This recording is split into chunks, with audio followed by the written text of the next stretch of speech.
I'm not teaching, I am publicly learning. But hi and welcome to Learning for the Life in UK test part 330.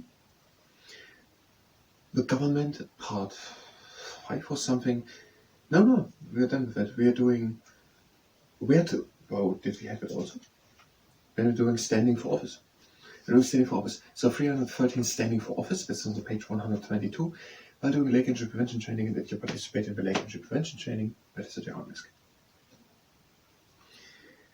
Most citizens of the UK, Ireland or the Commonwealth aged 18 or over can stand for public office.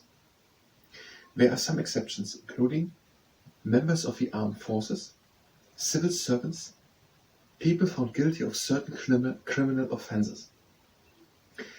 Members of the House of Lords may not stand for election to the House of Commons but are eligible for all other public offices. So almost everyone in the United Kingdom and also in Ireland and also in the Commonwealth can stand for office if they are over 18 years old. There are some exceptions, for example, members of the armed forces, so soldiers. Civil servants. Now it would be helpful to know what a civil servant is. Would it be police? I can't really imagine. So police officers cannot stand for office. A firefighter? Teachers?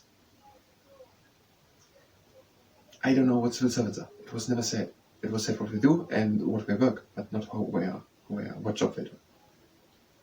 And also people found guilty of certain criminal offences. So they mean probably murder or something. And members of the House of Lords may not stand for election to the House of Commons, but are eligible for all other public offices.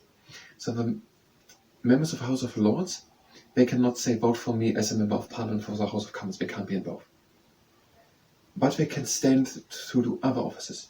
They can become police officers. We were never told what job. That's the problem.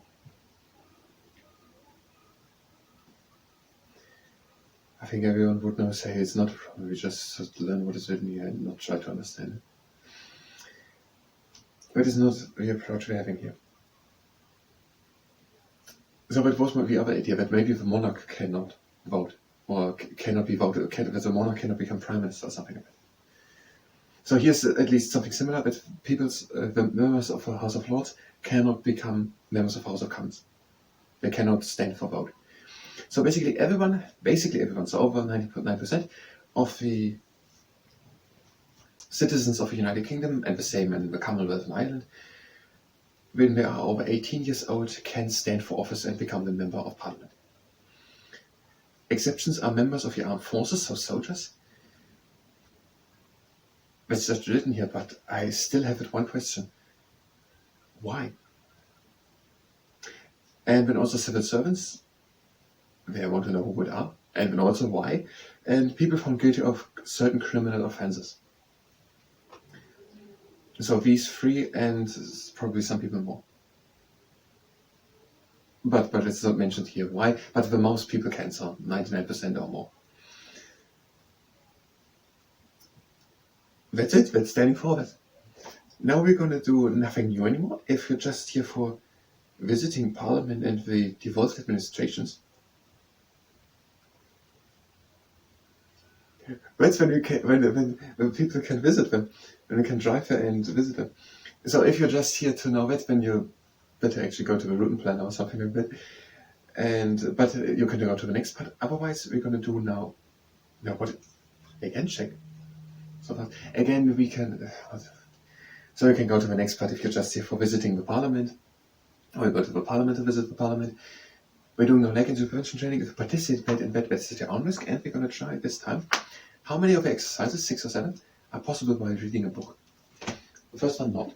The jumping guide. Let's send wide apart, and we're breathing in. And out. And again in. And out. Again in. And out. And the last one, breathe in. Now. And breathe in, close the legs.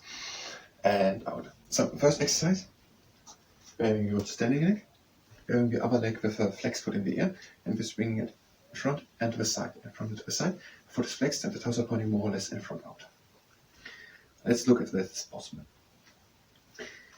We wanted to learn the things which people who are civil servants should have as a character. These are integrity, honesty, objectivity, and impartiality, and also neutrality. We still don't know what impartiality means, and we don't know what integrity means. But I came across a bit people talking about changing the leg about mountaineering. I didn't look it up, so I don't know what it is, but it must be something in between of hiking and climbing. So it's more than just hiking or wandering, so more than taking a walk in the mountains, but not as much as climbing a completely mountain straight way up on something like that. It's not that extreme. It seems to be a middle thing between them. But there was no definition, so I don't know it really, but it has something to do with hiking, climbing, something like that. And why? Because that could be done, for example, there in the Lake District. That was that exercise. It works more or less with the book. The next exercise, we're having a good standing leg. We're bringing the other one into the air, and we're bringing it in front and back again with a flexed foot. So, integrity, honesty, objectivity, impartiality, and neutrality. How can we actually remember them? Because these are, in a way, these are just things which, yes, we know them, but we're not really able to tell them, because why learning them really in an order? Integrity, objectivity, neutrality, impartiality, and honesty. And then there was something else, and the next exercise, in front and back, the same exercise but changing the leg. Civil servants are expected to carry out their roles with dedication and commitment to the civil service and its core values. So, and honesty, integrity, neutrality, impartiality, and objectivity, and it all done with dedication and commitment to their office. With dedication and commitment to the civil service and its core values. And it was an exercise. It works more or less with the book in the end. The next one. Maybe it works also. We're bringing one leg up, right angle with the leg, flex foot, even line hips taller with the back, and we're breathing in. And out, we're bringing it to the side. And we're breathing again in. And out the leg in front, and control down. I have to give all the time the advices. So breathe in. And out to the side, breathe again in, out into the middle, and contract down. Now with the other leg, bring the leg up. We can learn the constitutional institutions. Breathe out, breathe again in, and out. So the monarchy and parliament, and down. Monarchy and parliament, breathe in. Out, monarchy, parliament, prime minister, cabinet. Monument, breathe again in, out, back in the middle, and control down. Monarchy, parliament, prime minister, cabinet, judiciary, police, the servants, local government. You're going to learn that. The next one does not work with a book in the hand. We bring one leg up, and you're pressing from the inside against the knee. Even line hips, taller with the back, a little bend in the elbow.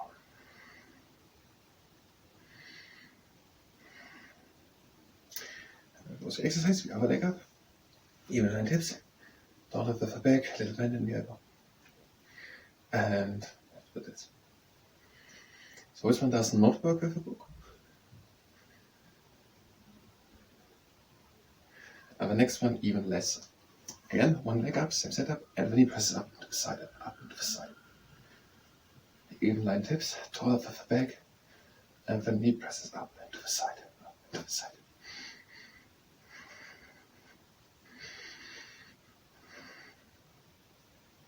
A few last ones. And now the other leg up, same setup, knee presses up and to the side, to the side.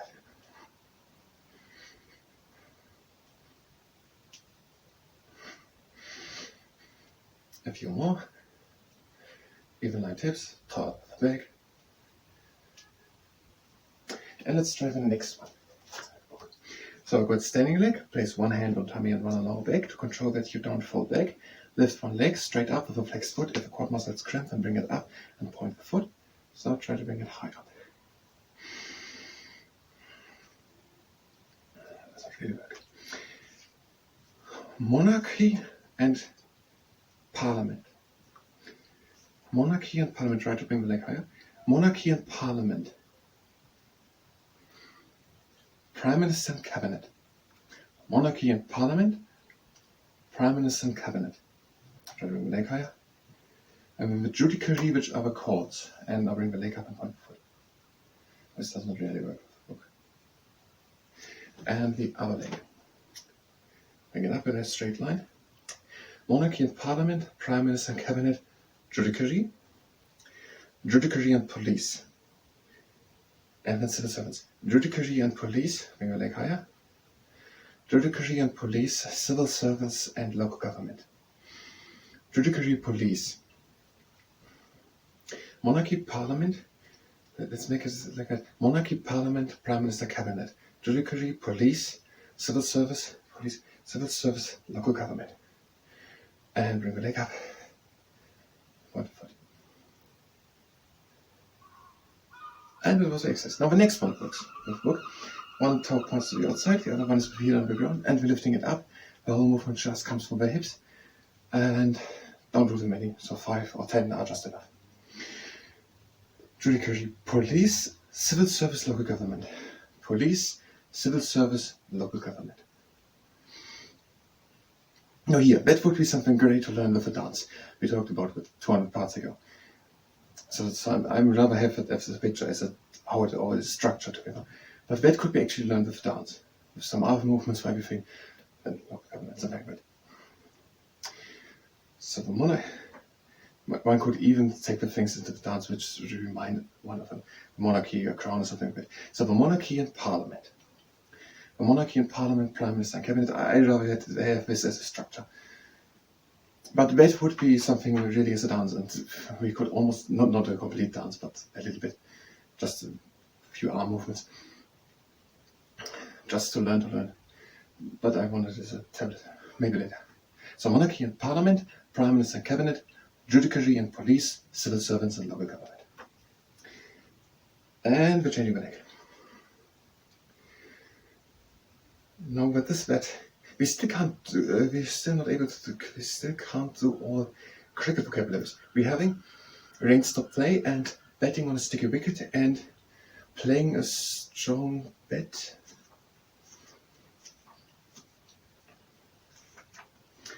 Playing a straight bat. A straight bat.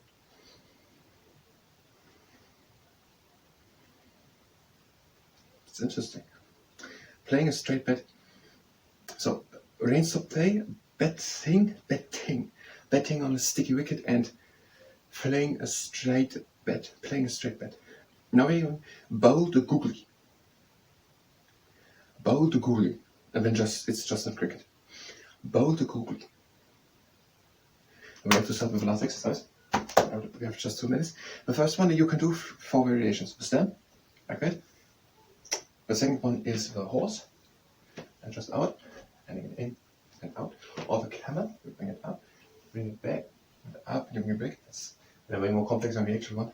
Or the other one you have this is the other one. And this is the most used actually. So the camel is, I think, maybe even harder than this one. I don't know.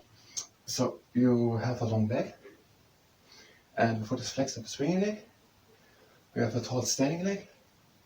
The upper part of the body goes simultaneously down with the swinging leg, and you try to be tall in the standing leg to bring the pressure onto the biceps femoris, and you try to not fall in the abdomen. Now we don't have proper time left to do it completely, but 2 more is possible. 1 more. And now we're changing the leg.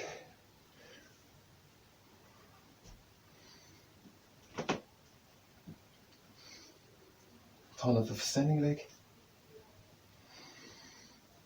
Don't fall in the abdomen.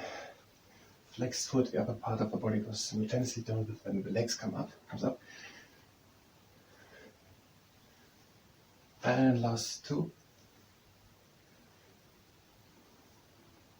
No, we're closing exercise, breathing in. Out. In. Out. And between cross legs. And out. Thank you very much. And it's the next step.